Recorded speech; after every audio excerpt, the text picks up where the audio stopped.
I want to ask you just quickly, the film director Olivia Wilde has a new movie out, which she says is based on you, this insane man, this pseudo-intellectual hero to the incel community. Incel being these weirdo loner men who are despicable in many ways. Is that you? Are you the intellectual hero to these people? Sure. Why not? You know, own it. People have been after me for a long time because I've been speaking to disaffected young men. You know, what a terrible thing to do that is. I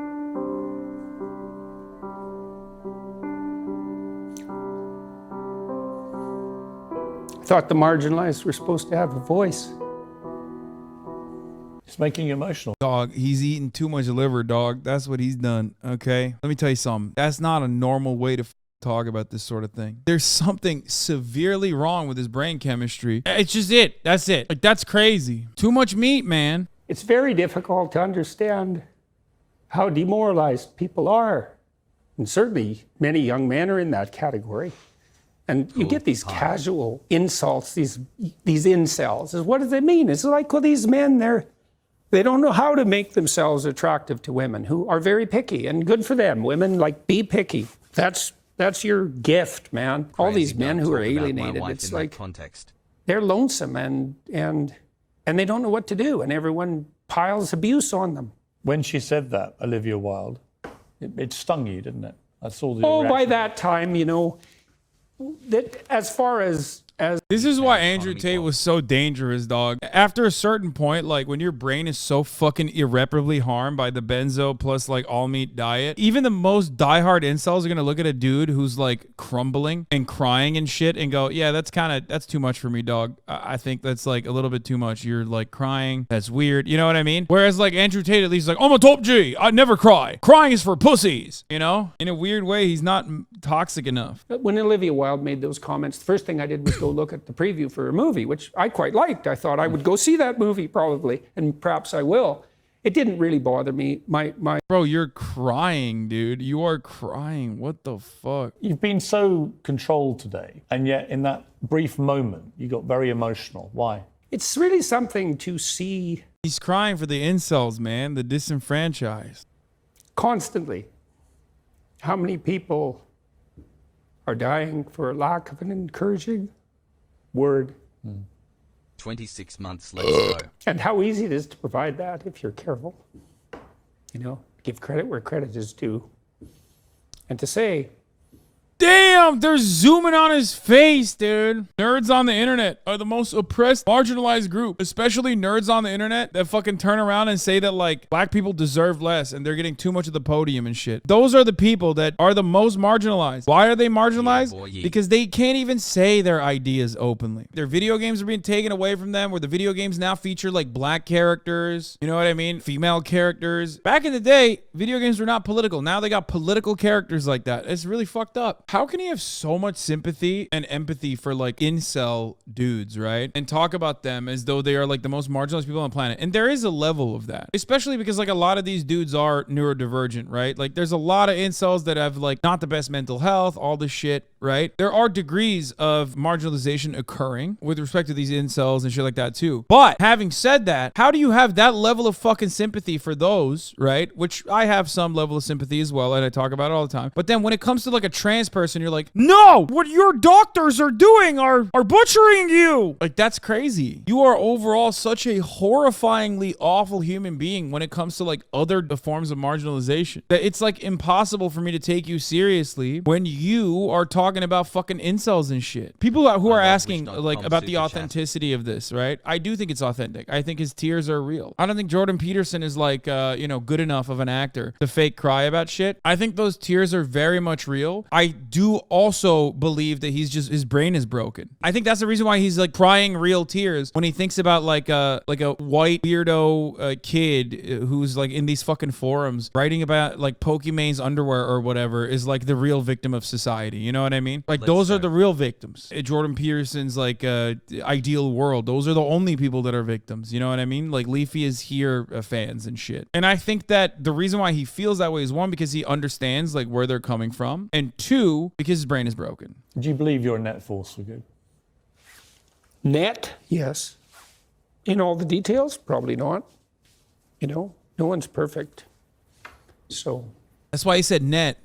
people make their mistakes as they stumble uphill. Jordan's been a fascinating interview. Bro, he is weeping. There's like snot coming out of his nose. This is like, how are you gonna tell me if he's like crying real tears or not? Also, it's infinitely funnier that he is crying real tears. I can't be alone in this, I think. Like, I do. Here's what I think, okay? I think incels do deserve sympathy. Controversial take, I know. Everyone does. I try to lead by empathy all the time, but there's a level to it. My empathy for you stops the moment that you start attacking other people, especially other people over their inalienable characteristics, especially attacking people over like preconceived notions that you have about their about like whatever kind of weird stereotype you have of them in your head. And incels oftentimes are attacking a lot of other people, including myself, regularly. That's my take. That's why, you know, you catch me in a good moment and some fucking weirdo is saying like the most unhinged shit in my chat, I'm still going to try to be like, listen, man, you can change, you can get better.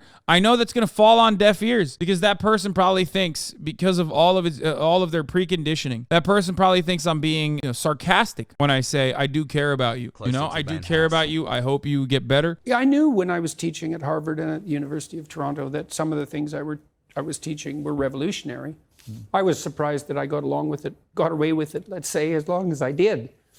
And so there's a way in which it doesn't surprise me. And I wouldn't say that's because of the brilliance of my ideas. It's because... Dude, he's so revolutionary. He was another conservative professor at Harvard, which of course, famously, there are none. I love that. I love the notion that like Harvard, an institution filled to the fucking very brim with like 75-year-old neck-bearded, weird, perverted right-wing professors. Those guys are all, you know, Jordan Peterson was another man amongst them teaching revolutionary things like pick yourself up by your bootstraps and communism is bad. So revolutionary. Has anyone legitimately thought that any of the things that he has ever said was considered revolutionary, like, or different or disruptive, really? Like, why? Why do we act like business school doesn't exist? Why do we act like most of these professors aren't like super right-wing? The only left-wing thought they have is that like gay people shouldn't be fucking dissolved into a vat of acid for their moral degeneracy. You know what I mean? Like, that doesn't mean that they're fucking leftists, man. I'm sick and tired of this notion that like, oh man, well, these Harvard professors, they think like you shouldn't be murdered if you're trans. Oh, wow. How fucking woke are they? You know what I mean? That's crazy. Wow. So progressive. Thank you.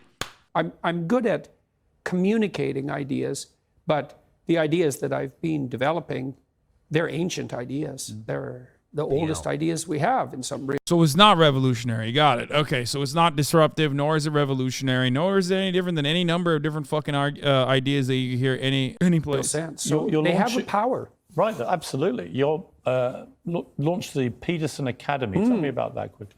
Yeah, well, I've been collecting, along with my daughter, professors and educators from all around the world, and we're having them come to Miami to film 4 two-hour lectures on a variety of topics.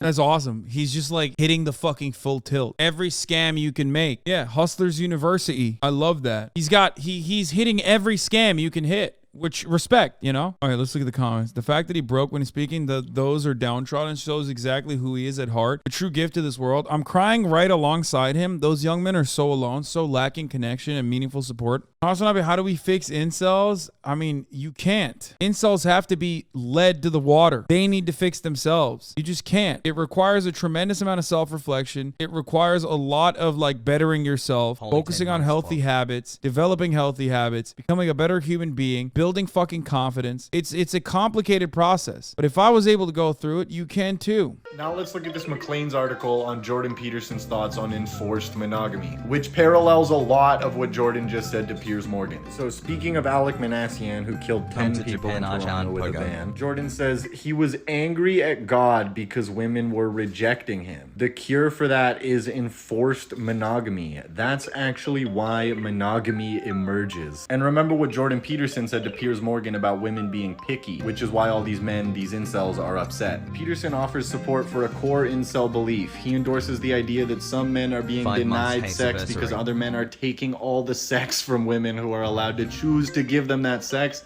and that if something could happen to prevent all this having sex with people of your choosing nonsense, some unlucky women would eventually have to settle for the incels. If we could just make that happen, these men would not have to be so... Man, society with enforced monogamy, dude. So someone killed 10 people because he was angry at God because he couldn't get his fuck on. And Jordan Peterson says maybe if women weren't so picky and let him get his fuck on, then maybe 10 people wouldn't be dead. Which is maybe the most incel thing ever said. But let's watch this back for the moment Jordan actually gets triggered, because I think it's the most interesting part. He's all laughs and smiles when he thinks Piers Morgan is just asking about Olivia Wilde. Like, oh, we get to disagree with a woman. Yeah, this is the best. But Jordan's expression completely shifts when Piers gives a pretty accurate description of incels. I want to ask you just quickly, the film director Olivia Wilde has a new movie out, which she says is based on you, this insane man, this pseudo-intellectual hero to the incel community. Incel being these weirdo loner men who... Oh my God, it's true. His face does start changing. At first he's like, oh, this is great. We're gonna shit on Olivia Wilde. I guess she was wilding out, you could say, as the kids are saying nowadays. And then it slowly starts to shape like despair, or aware, sorry. Yeah, like that emote. We gotta run it back. Look. Hero to the incel community. Incel being these weirdo loner men. Oh my God! I love that. Thank you, Jordan Peterson. Yes, thank you. Please give us more of that. Bonus Ben Shapiro. Ben Shapiro complains about Lizzo taking an instrument that speaks to the sort of gentility of America's founders being brought into a context that is vulgar. The vulgarization of America's history. The one that actually made the rounds, however, was her twerking. Because it is the contrast. That's the whole point that they are making. And commentators were saying this. It is the contrast between Lizzo, a significantly overweight African-American musician, right? Because the idea is that it's groundbreaking for an African-American musician to play James Madison, one of the... Wait, but I don't understand. Like, what is he saying? It's groundbreaking for, someone who's thick to twerk? Because that part is not necessary. What? Does this dude live in a fucking cave? What is happening? Punish Ben Shapiro. One, the beard doesn't look good. Okay, shave it off. I know I joked a lot about Ben Shapiro, like, not being able to grow facial hair. And I suspect some of my disses have made it to him. And he's like, look, I'm putting a lot of Rogaine on here to make sure that it does grow. I can grow a robust and thick beard. It literally looks like when you're a kid and you like take the beard clippings of your dad and try to like paste it on your face. That's what his beard looks like. Founders of the Constitution to play his flute. That's the groundbreaking aspect. But really, it isn't even her race, right? They tried to make it about her race. It isn't really her race, because I'm sure that if they had wanted to find a better flautist who is black, then a better flautist. The integrity of the flautists are under attack. Lizzo, I'm sure that there are many black flautists who are significantly better than Lizzo, right? They play in orchestras around the world. I'm sure they are wonderful. Understand it's the twerk. It is about the twerking. The story is solely and completely about the twerking, which is why you didn't see the first video. The first video has a few views. The one of her playing very nicely in the Library of Congress while dressed somewhat decently. It is the second video where she is twerking and wearing skimpy outfits with the flute, that is because the idea is to degrade the culture. That is what that is why the clip is viral. The reason the clip is viral is the contrast between a person twerking and the idea of an extraordinarily classy instrument, a historic instrument that speaks to sort of the gentility of America. It's a penis, Ben. It's a cock. It's a cock, Ben. It's just you're talking about a penis-shaped instrument that you fucking blow into like a penis. That's what you're talking about. The gentility. Also, art is about contradictions and degeneracy in every aspect of cutting-edge art. There were people just like Ben Shapiro. Why are the early-stage impressionists actually showing naked bodies of women and not necessarily the beautiful angels? All of a sudden, now we're drawing prostitutes. These impressionists have gone out of control. Somebody needs to stop them right now. Monet, how about you get zero money with your art? But that's what it's about. It's about destroying the cultural integrity. It's the vulgarization of American history. Again, Lizzo did both, and only one of those clips went viral. And so if you notice that, then you're very, very bad. If you notice that, then this means that you're some sort of racist, or it means that you don't want black people playing the flute or something. No, I just don't want people twerking with historic instruments. Why? Why? Who cares? Fucking dork. Oh my God. Why are you so triggered by this? Jesus Christ. Who cares?